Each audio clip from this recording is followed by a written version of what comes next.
Bapak Ibu dan Saudara semua, puji nama Tuhan, kembali menyapa Bapak Ibu lagi di kesempatan yang baik dan diberkati ini.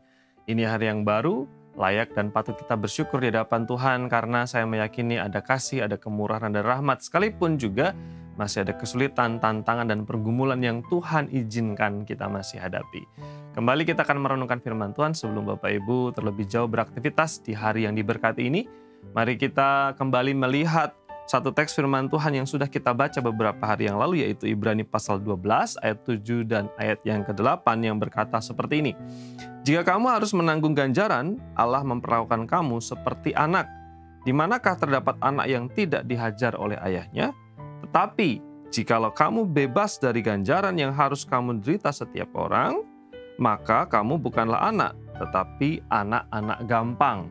Sudah kita kupas arti ayat ini bahwa kadangkala Tuhan memang mengizinkan kita menghadapi kesulitan, tantangan, atau disiplin. Kalau kita salah, kita mengalami teguran dan lain sebagainya. Karena itu adalah bukti bahwa Tuhan memperhatikan kita, bahwa Tuhan mengasihi kita, bahwa Tuhan menyayangi kita. Kemudian izinkan saya di kesempatan yang baik ini mencoba untuk menggali lebih dalam tentang sumber-sumber kesulitan dalam kehidupan kita. Sehingga seperti yang sudah kita renungkan bersama-sama beberapa hari yang lalu, bahwa kita tidak buru-buru menyalahkan Tuhan, tidak buru-buru mengatakan bahwa Tuhan tidak adil, tidak buru-buru mengeluh kepada Tuhan karena setiap kesulitan dan konsekuensi atau mungkin hal yang kita sedang gumuli dalam kehidupan kita. Bapak Ibu, paling tidak ada beberapa hal yang perlu kita perhatikan mengapa kita bisa mengalami kesulitan, mengapa kita bisa menghadapi tantangan dan pergumulan kehidupan.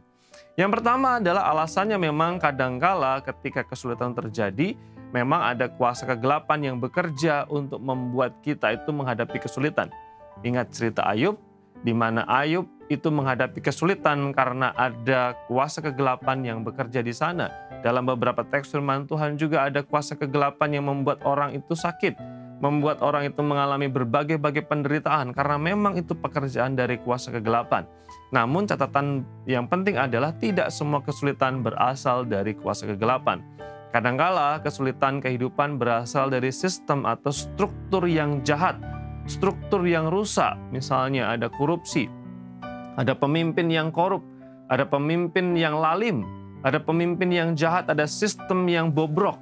Sehingga itu menjadi dampak sistemik sehingga masyarakatnya miskin, masyarakatnya susah mendapatkan pekerjaan dan berbagai macam kesulitan-kesulitan yang lain karena ada sistem yang memang rusak.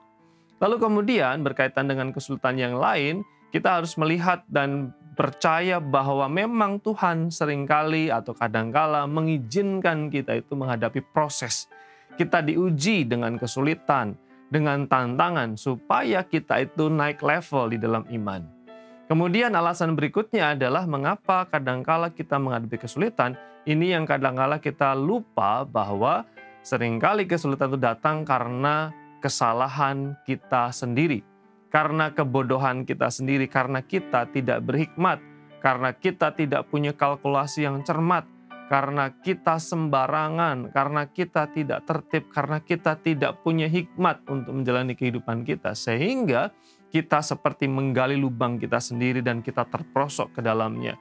Bukan karena si jahat, bukan karena sistem yang rusak, bukan Tuhan juga, tetapi karena kita sendiri yang berbuat salah atau kita sendiri yang kurang tertib. Sehingga kita kadangkala perlu cermat untuk tidak buru-buru menyalahkan Tuhan, mengatakan Tuhan tidak adil.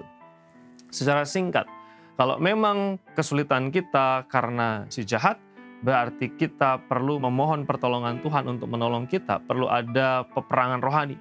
Kalau kesulitan kita karena sistem yang korup, sistem yang jahat, berarti perlu gerakan bersama-sama, gerakan sosial untuk melawan kejahatan yang sistemik seperti ini. Kalau misalnya kesulitan itu dari Tuhan, berarti mari kita terima dengan ucapan syukur sambil terus belajar. Tapi kalau kesulitan itu karena kebodohan kita sendiri, mari belajar evaluasi tetapi juga perlu bertobat. Dalam hal inilah kita perlu meminta hikmat Tuhan. Tuhan, tolong saya untuk melihat dengan jelas mengapa saya menghadapi ini. Biarlah firman ini menolong kita semua untuk punya pemahaman yang berbeda lebih dalam tentang kesulitan kehidupan. Mari kita berdoa. Bapa di surga, terima kasih kami membawa syukur kami kepadamu karena Tuhan memberikan kami hari yang baru, kesempatan yang baru. Biarlah hari ini kami maknai dengan syukur dan sukacita kami sambil kami terus belajar memohon hikmat daripada Tuhan untuk memaknai kehidupan kami dengan baik. Terima kasih berkat-Mu atas jemaat Tuhan semua, biarlah mereka kuat terpelihara di dalam iman. Dalam nama Tuhan Yesus kami bersyukur dan doa kami. Amin.